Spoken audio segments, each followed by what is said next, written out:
پہلے اس کی ورشپ کرتے ہیں. وہ کس قدر عظیم ہستی ہے. اس نے آپ دیکھیں اسٹارٹ ہی یہاں سے لیا, میرا دل خداوند میں مگن ہے. وہ جو ایسے دعا کرتے ہیں, میں کہتا ہوں ان کا دل خدا میں مگن کم ہوتا ہے, ان میں زیادہ مگن ہوتا ہے. ساؤنڈ سسٹم ٹھیک ہو جائے جی, وہ بھائی ٹھیک ہے, ان کے لیے بھی پریئر کرنی ہے کہتے ہیں, لیکن ذرا الفاظ شروع میں جب آپ اسٹارٹ لیتے ہیں کیسے پتہ چلے خدا میں مگن, وہی اس طرح پتہ چلے کہ یہ مگن دل کے ساتھ لگا ہوا ہے بندہ. تو آپ دیکھیں مگن نہ ہونٹ ہل رہے تھے, صرف ہونٹ ہل رہے تھے, صرف ہونٹ ہل رہے تھے دعا. وہ کہتا ہے کہ یہ نشہ کیا ہوا, یہ ہے مگن. یہ یار یہ مگن ہو گیا بندہ, یہ روح میں مگن ہے. تو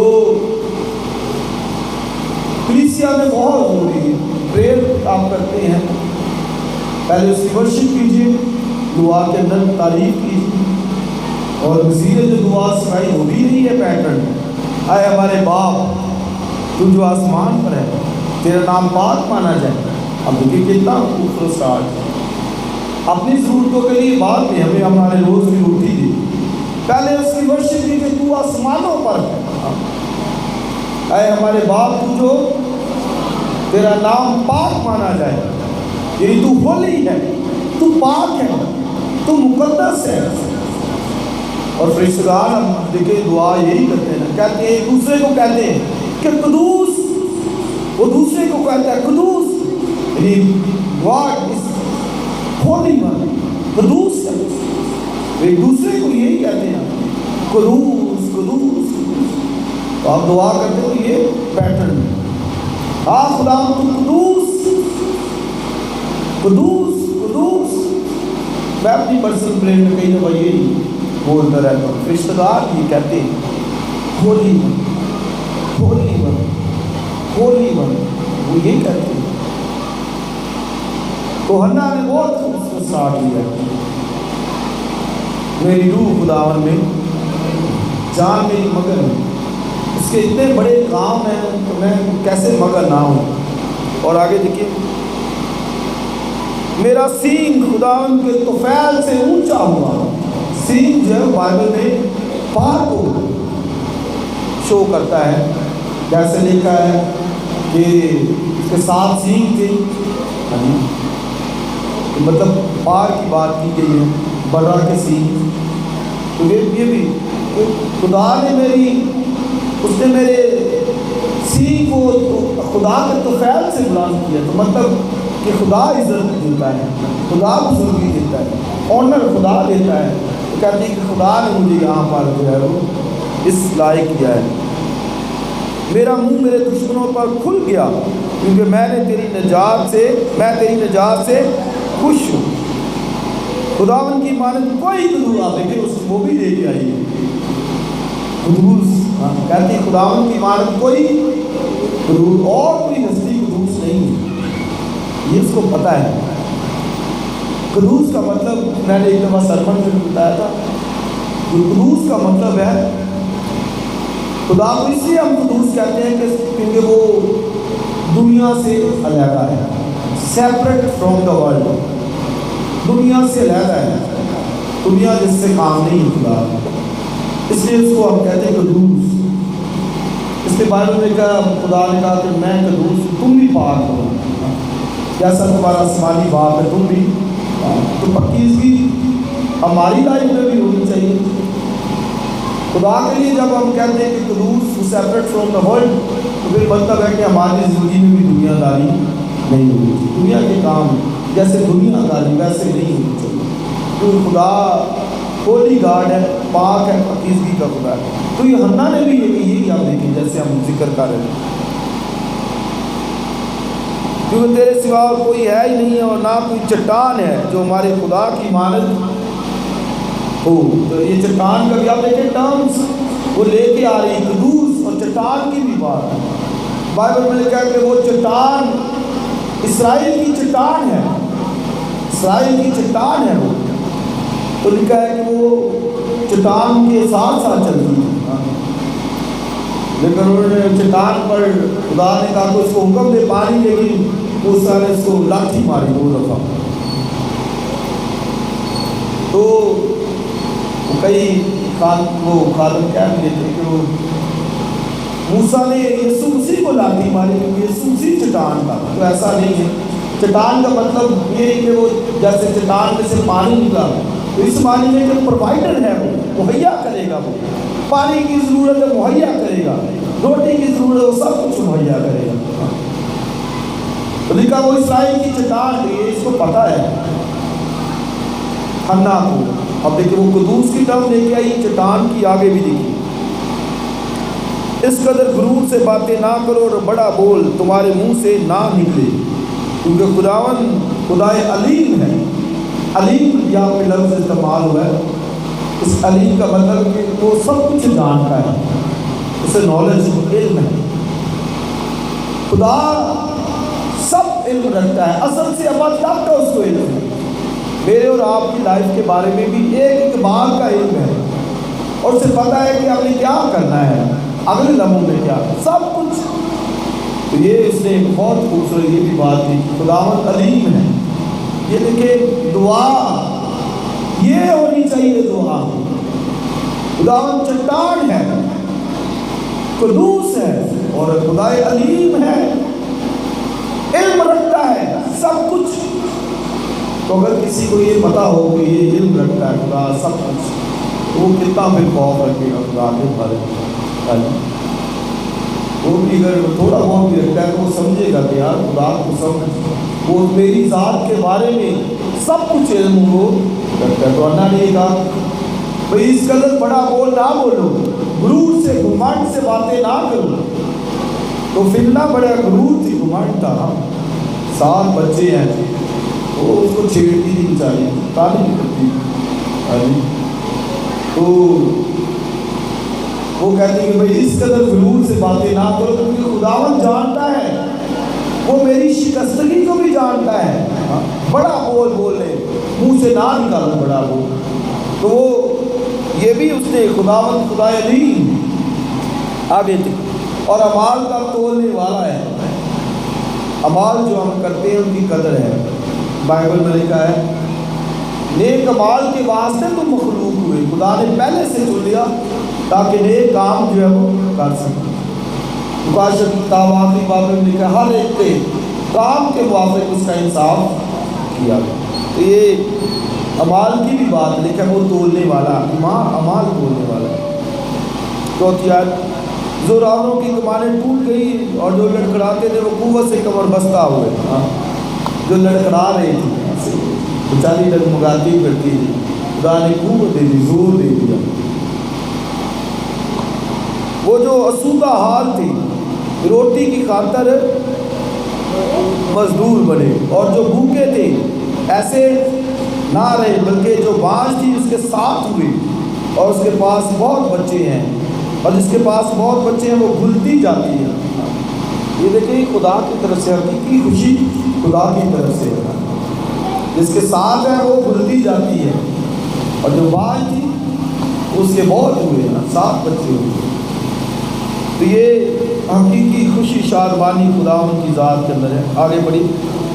خداوند مارتا اور جلاتا ہے، وہی قبر میں اتارتا ہے اور اسے نکالتا ہے. خداوند مسکین کر دیتا ہے اور دولت مند بناتا ہے، وہی پست کرتا اور سرفراز کرتا ہے. وہ غریب کو خاک پر سے اٹھاتا ہے اور کنگال کو کوڑے میں سے نکال کر کھڑا کرتا ہے، تاکہ ان کو شہزادوں کے ساتھ بٹھائے اور جلال کے تخت کے وارث بنائے، کیونکہ زمین کے ستون خداوند کے ہی ہیں. یہ آپ دیکھیں کتنی خوبصورت گیت اس نے گایا ہے. کیا کہتی ہے کہ خداوند غریب کو خاک پر سے اٹھاتا ہے. غریب کا مطلب دل کے غریب ہے، نہ کوئی یہ کہے کہ ویسے غریب. بھئی ویسے غریب کی مطلب نہیں ہے، دل کا غریب. حنا دل کی غریب تھی، لیکن اس نے دل اپنا اڈھیل دیا. تمہاری کہ خدا ان کے ساتھ ہے جو دل کے غریب ہے. بائبل میں لکھا مبارک ہے وہ جو دل کے غریب ہے، ویسے غریب نہیں ہے. ویسے جو غریب رہتا ہے تو وہ اس کا مطلب ہے کہ وہ جو ہے وہ کہیں نہ کہیں کمزوری اس کے اندر ہے، لیکن اگر کوئی دل کا غریب ہے، بے شک روپیہ پیسہ بہت کچھ ہے، سب کچھ ہے، لیکن دل کا غریب ہے، ہاں جی، تو پھر وہ مبارک شخص ہے. اس کو لکھا ہے وہ شہزادوں کے ساتھ جو ہے وہ بٹاتا ہے.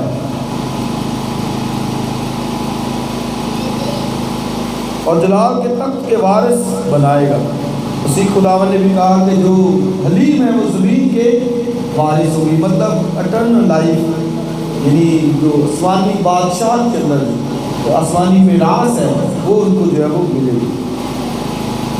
وہ اپنے مقدسوں کے پاؤں کو سنبھالے رہے گا، پر شریر اندھیرے میں خاموش کیے جائیں گے، کیونکہ قوت ہی سے کوئی فتح نہیں پائے گا.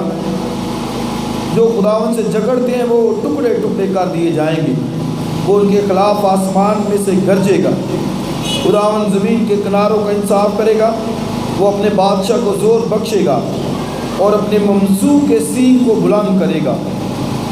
تب الکانا راما کو اپنے گھر چلا گیا اور ایلی قائم کے سامنے وہ لڑکا خداوند کی خدمت کرنے لگا. تو یہ اب دیکھیں دو آخری آیت کے اندر دو اور باتوں کا اس نے ذکر کیا ہے. بادشاہ کو زور بخشے گا اور دوسری ممسوح کے سینگ کو. یہ پہلی دفعہ ممسوح یہاں پہ استعمال ہوا ہے، پہلی دفعہ ممسوح کا ورڈ جو ہے وہ یہاں پر پہلی دفعہ. اور کس نے کہا؟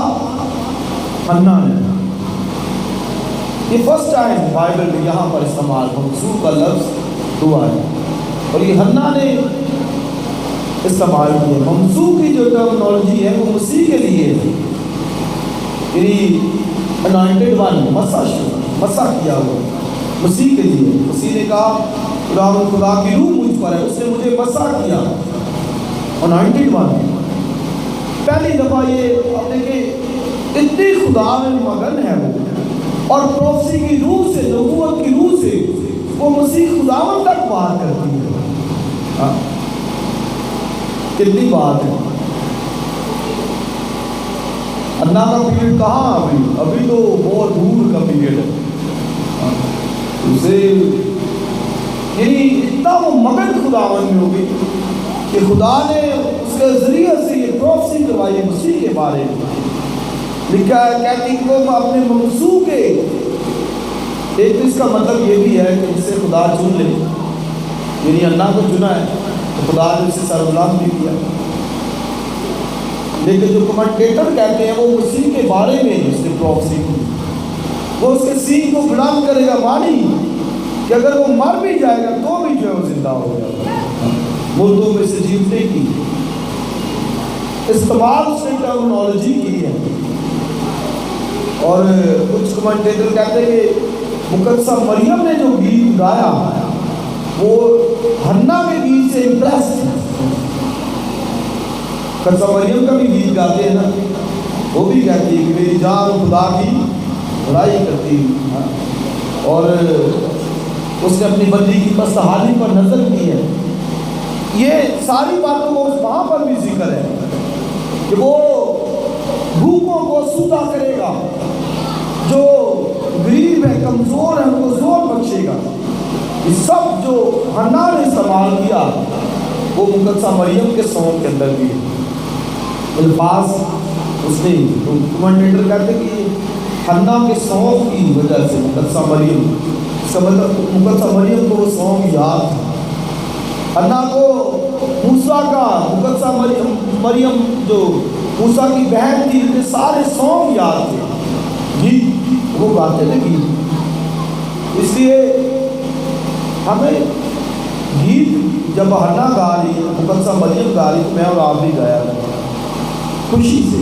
یہ لکھا ہے گاتے ہوئے اس کے پاٹوں میں حاضر، گاتے ہوئے خدایا تیرا شکر ہے، تو نے ہم پر رحم کیا، تو نے ہمیں بچایا ہے، ہم پر نظر کی ہے، ہم بس حال سے گرے ہوئے تھے، جو ہے وہ کنگال تھے، تو نے ہمیں گھورے میں سے اٹھایا ہے اور تخت کے وارث بنا دیا ہے. آمین. تو یہ خوبصورت حنا کا گیت ہے، اور مسیح کے تعلق سے اس نے پروفسی کی کہ وہ اپنے ممسوح کے سینگ کو بلند کر دے گا. یعنی مسیح عزت آنر اور جلال اس کا پوری دنیا دیکھے گی جب وہ مردوں میں سے جو ہے وہ جیتے۔ عزیز بھائیوں اور بہنوں، یہاں پر ہم جب کلوز کرتے ہیں تو سبق لیسن ہمارے لیے یہی ہے، خدا سب کچھ جانتا ہے، وہ میرے اور دل، وہ کہتے ہیں خدا علیم ہے، وہ سب کچھ جاننے والا ہے، سب کچھ ایوری تھنگ۔ ہمیں بس دل کو ڈیل کر اس کے ساتھ پریئر کرنی ہے اور اللہ کی طرح خوشی سے گیت گاتے رہنا ہے، اور یقیناً خدا مجھے اور آپ کو برکت دے۔ آئیے اپنی سروں اپنی آنکھوں کو بند کریں اور جماعت میں سے کوئی بھی بلند آواز